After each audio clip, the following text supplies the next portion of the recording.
বোন বললো আজকে ম্যাগিটাকে অন্যরকমভাবে রান্না করতে, তাই চলো আজকে অন্যভাবে রান্না করা যাক।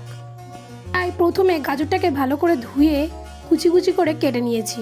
সাথে রয়েছে পেঁয়াজ, লঙ্কা আর রসুন, আর সাথে লাগবে একটা ডিম। তাহলেই হয়ে যাবে। দেরি করে ঝটপট বানিয়ে ফেলি। তো প্রথমে ম্যাগিটাকে করে সেদ্ধ করে নিতে হবে জল ঝরিয়ে। কিছুক্ষণের জন্য রাখলে এটা বেশ ঝরঝরি হয়ে যাবে। এরপর কড়াইয়ে তেল গরম করে দিয়ে দিতে হবে ডিম। এরপর গাজরটাকেও বেশ ভালো করে ভেজে নিয়ে তুলে নিতে হবে। তারপর রসুন কুচি, পেঁয়াজ কুচি দিয়ে ভালোভাবে নাড়াচাড়া করে ওর ভিতরে লঙ্কা কুচিটাও দিয়ে দিতে হবে এবং সাথে থাকা যে মশলাটা ছিল ম্যাগি মশলা, সেটা দিয়ে ভালোভাবে নাড়তে হবে। এতে কিন্তু হলুদ লাগবে না।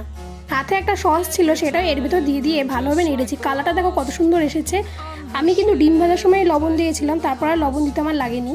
তারপর কিছুটা সামান্য পরিমাণ জল দিলেই জিনিসটা গ্রেভি হয়ে যাবে, আর এর উপরে ম্যাগিটা দিলেই ব্যাস রেডি আমাদের ম্যাগি। রেসিপিটা ভালো লাগলে বাড়িতে ট্রাই করো, খুব ভালো হয়েছিল খেতে। আর তোমরা কিন্তু চ্যানেলটিকে সাবস্ক্রাইব করে পাশে থেকো। Bye bye.